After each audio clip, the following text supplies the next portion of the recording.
Buenos días. Es un placer estar aquí y compartir con mis compañeros ya de años, que cada vez somos más mayores, pero seguimos en los mismos intentos esta mesa. Y en principio mi idea era compartir tanto una reflexión sobre el contexto general en el que están las políticas lingüísticas en el Estado español y la forma concreta en que Galicia se regula la cuestión del empleo público, teniendo en cuenta que Galicia lleva con un gobierno del Partido Popular pues 4 mandatos casi de Feijóo y ya estamos por el inicio del segundo, bueno, cogido a la mitad de Alfonso Rueda. Entonces, bueno, que ya es un periodo bastante largo de gobierno del Partido Popular, porque el último gobierno de otro color, el bipartito de PSOE y BNG, acabó en el año 2009. O sea que ya ha sido un periodo bastante largo, ¿no? Entonces, el contexto general. Yo creo que es un contexto de retroceso en el plano jurídico de las lenguas propias en todos los planos. Quizá el más significativo, digamos, el que abrió el camino, y si miramos al pasado, partimos en los primeros años 80, hubo una tensión importante en estos ámbitos, digamos, hubo un impulso normativo en los ámbitos con lengua propia y hubo un papel muy beligerante más del Tribunal Supremo que del Tribunal Constitucional. De hecho, la sentencia que citaba Eva, la del año 1991, que sienta un poco el marco de lo que es admisible en el ámbito del empleo público, es una sentencia donde el Constitucional, en el fondo, le para los pies al Tribunal Supremo después de un montón de sentencias, en muchos casos sobre Euskadi,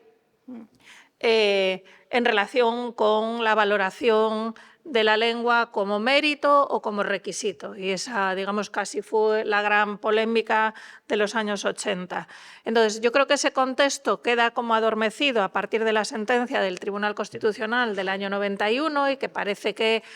asume la normalidad de que en los ámbitos, en los territorios que tenemos lengua propia, el modelo de acreditación de la lengua pueda ser extendible a todos los empleados públicos. Una sentencia que además nos dice que eso es razonable para garantizar de forma eficaz la atención a los ciudadanos, que son quien tiene derechos lingüísticos, es decir, que el foco no es que los empleados públicos tengan derechos lingüísticos, sino que son la voz de la Administración y, por lo tanto, como voz de la Administración se les puede exigir de forma generalizada en el acceso esos conocimientos. Y es una sentencia que además nos dice que eso forma parte del mérito y capacidad, es decir, de los conocimientos que tienen que tener. Y es una sentencia que además establece una excepción, como comentaba antes Eva, al no deber de conocimiento en igualdad de condiciones con el castellano de las lenguas propias. Es decir, que si eso en otros sectores parece que es la jurisprudencia del Tribunal Constitucional, en la educación y en el empleo público hay dos excepciones y sí que hay un deber. Hay dos tipos de sujetos que tienen un deber. En un caso, los estudiantes, para garantizar que conocen en igualdad las dos lenguas cuando acaban el proceso educativo, y en otro caso los funcionarios, los empleados públicos, para garantizar que atienden a los ciudadanos en condiciones cuando estos eligen la lengua que prefieran. Entonces, este marco que fija la sentencia del año 91, que estaba más o menos consolidado, empieza a tener sentencias que se desmarcan de ahí, también otra vez fundamentalmente de Euskadi, en los últimos menos de 10 años, en el último lustro básicamente. Y eso es coincidente con otro desmarque, otra vez del Tribunal Supremo, que es el educativo en Cataluña, con la fijación de porcentajes obligatorios de enseñanza en castellano en contra de lo que fijaba del sistema de inmersión y de lo que fijaba la normativa lingüística. Y en los dos casos yo creo que hay una línea también coincidente y que nos debe hacer reflexionar sobre si pensamos en un cambio de modelo o si pensamos en cómo legislar una ordenanza municipal. Y es que, esto lo ha escrito Íñigo en alguna ocasión, es que hay un activismo judicial y una extralimitación de las funciones del Poder Judicial dictando cómo se debe regular una determinada cuestión o cómo se debe adoptar una determinada política pública, porque el papel de los jueces es decir, esto cumple o no cumple con las normas, lo anulo o lo dejo igual, pero no decir lo anulo y tienes que dar un 25% de las clases y tiene que ser para todos los estudiantes, o lo anulo y la ordenanza, los perfiles deben ser de esta forma. Entonces, ese paso adelante, ese activismo judicial, que es contrario a la normativa, porque hay una cuestión que dice la ley de la jurisdicción contenciosa y es que cuando se anula un reglamento no es papel de los jueces dictar cómo se debería regular la disposición anulada. Tienes que decir, esta está mal porque es contrario a esto otro. Y le corresponde a los legisladores locales, estatales o autonómicos regularlo de una forma que sea conforme a las normas. Y es un proceso un poco de rasca y gana. Si regulas bien, no te lo van a volver a anular. Si sigues no pasando el filtro, te lo volverán a anular. Pero no es suplantar el papel que tiene el poder político en la elaboración de las normas conforme a, digamos, a lo que son la distribución de poderes en nuestro ordenamiento. Entonces, en ese contexto, digamos, nos encontramos, yo creo que en un momento de cambio y donde hay que actuar con una cierta inteligencia porque además es evidente que el contexto político es un contexto de que hay actores y cada vez más importantes en el tablero político que hacen de esto una bandera de sus respectivos proyectos políticos. Antes de entrar en cómo es la cuestión de Galicia, quería señalar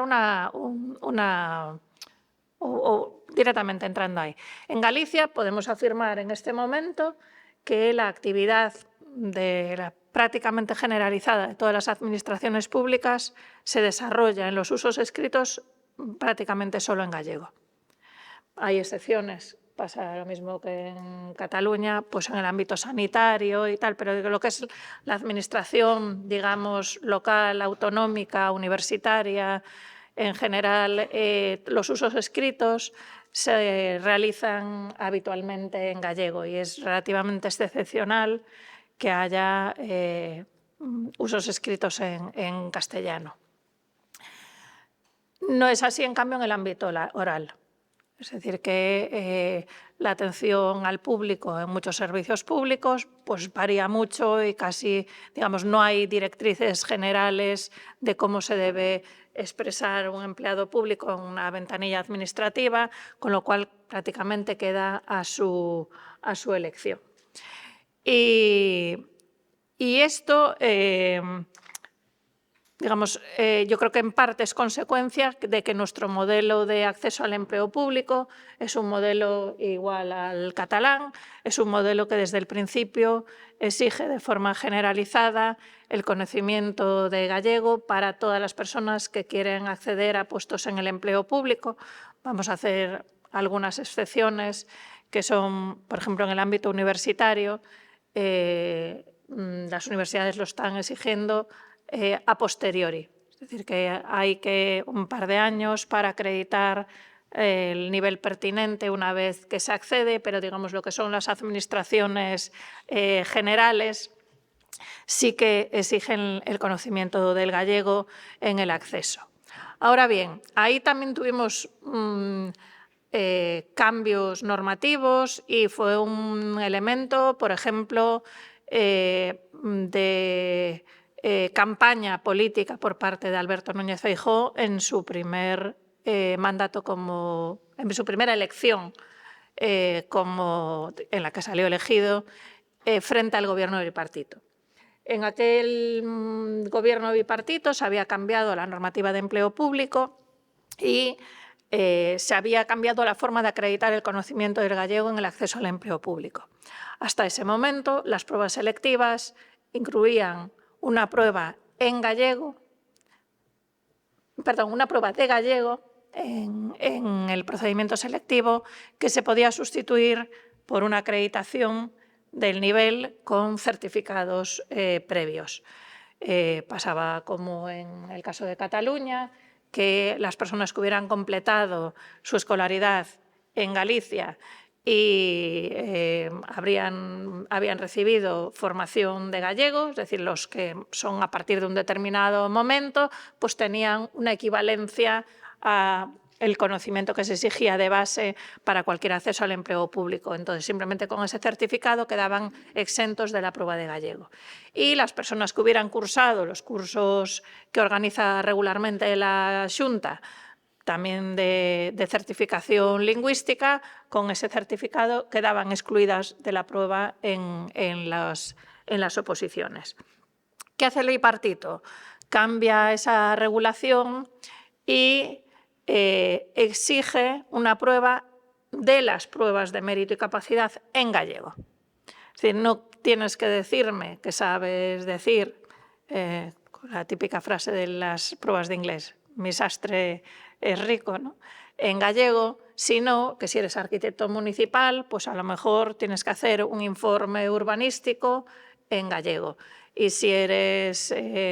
un brigada forestal, pues tienes que hacer alguna de las pruebas de las que forma parte el proceso selectivo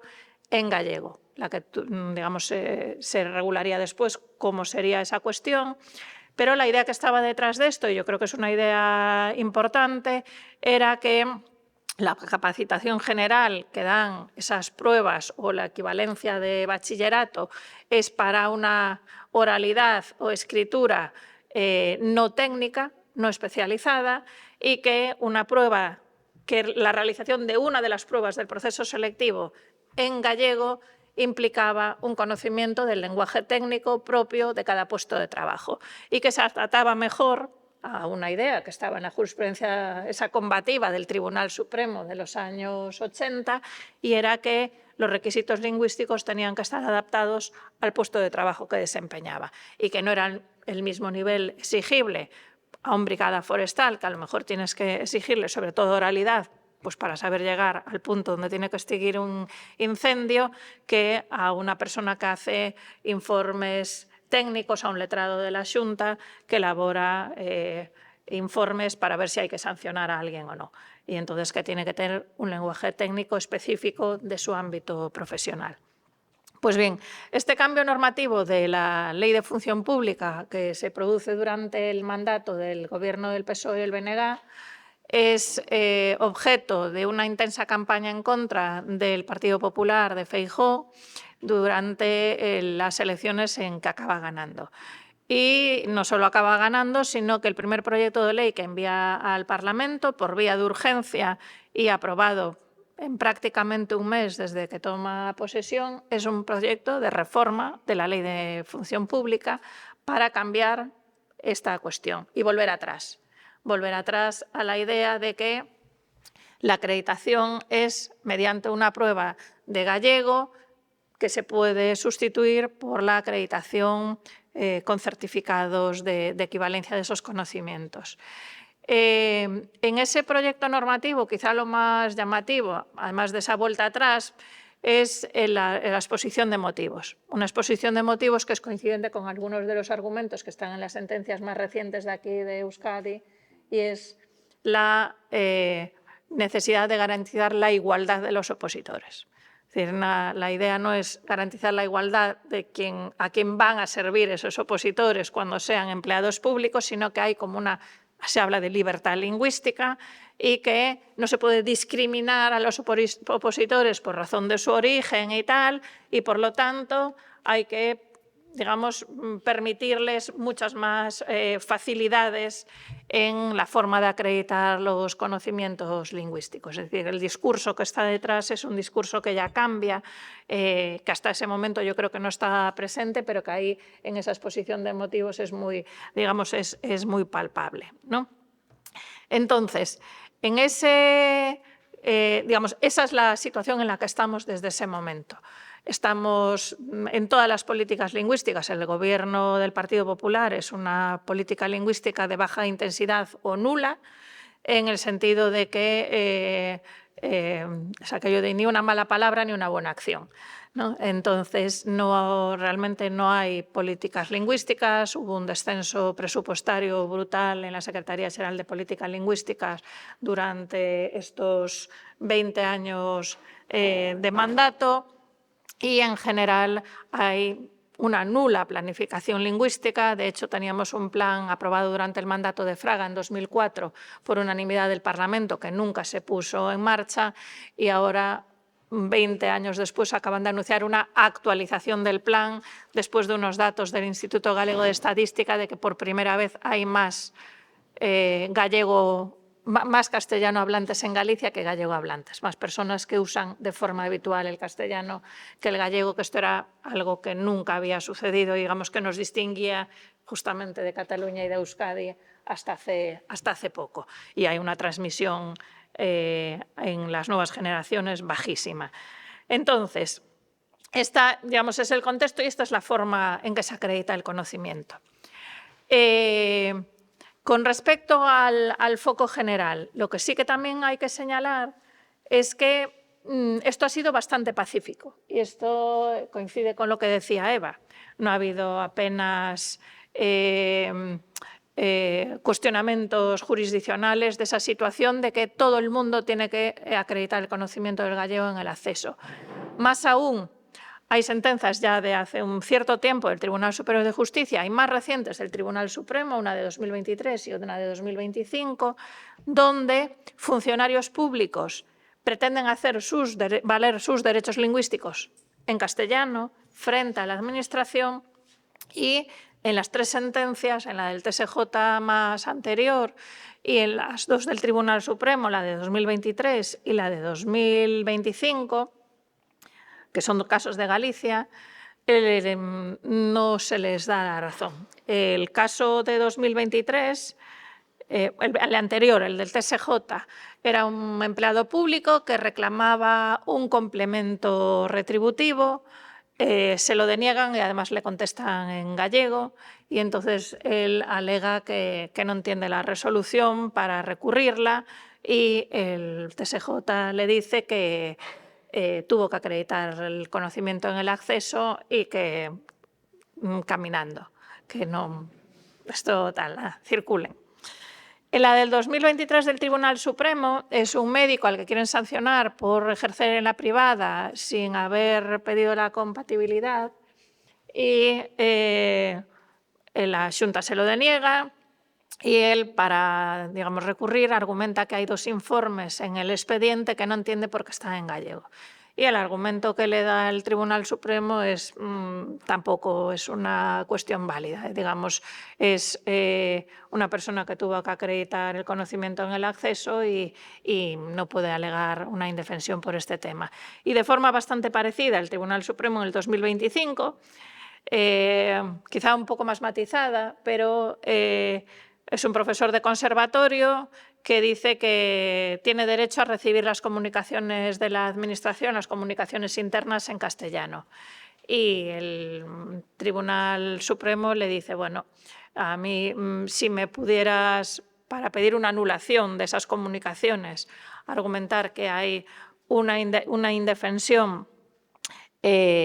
material, que realmente te causa una indefensión, yo te podría a lo mejor dar la razón de que tienen la obligación de traducirlas y enviártelas traducidas. Pero como no es el caso, tuviste que acreditar en el acceso el conocimiento, estás intentando utilizar una treta para intentar impugnar unas comunicaciones que te dirige la Administración, y tampoco. Entonces, yo creo que eso también nos da unas pautas de que la a pesar de lo light, que podríamos decir, que es la forma de exigencia en el acceso en Galicia, sí que es cierto que hay digamos, como que está asentado que es algo que es así y que implica que los derechos lingüísticos están en el otro lado, están en el lado de la ciudadanía, pero no en los de los empleados públicos. Y estas 3 sentencias un poco van en esa dirección. Entonces, ¿qué hacer, digamos, para acabar y cómo seguir en este contexto? Si se va hacia un cambio de modelo,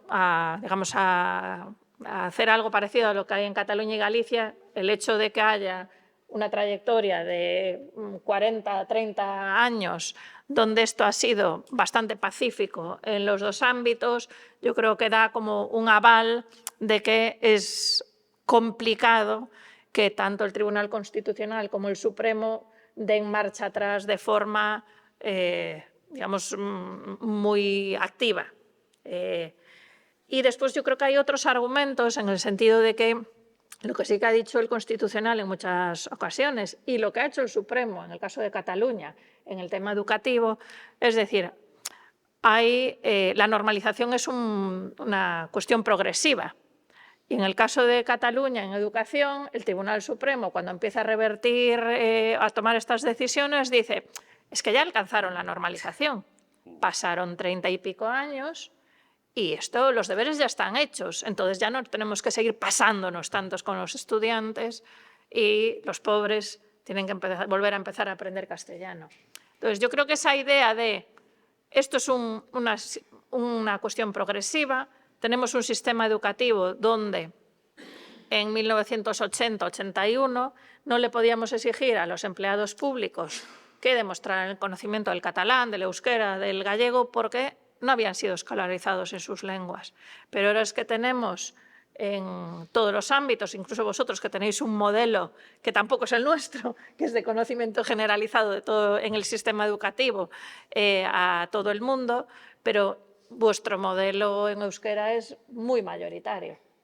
Y eso debería tener un reflejo en que exigirle a todo el mundo que acredite el euskera en el acceso al empleo público, pues está avalado por un proceso de normalización de muchos años y que tiene a la mayoría parte de la ciudadanía alfabetizada en su lengua. Digamos que esa idea de progresividad que está en la legislación,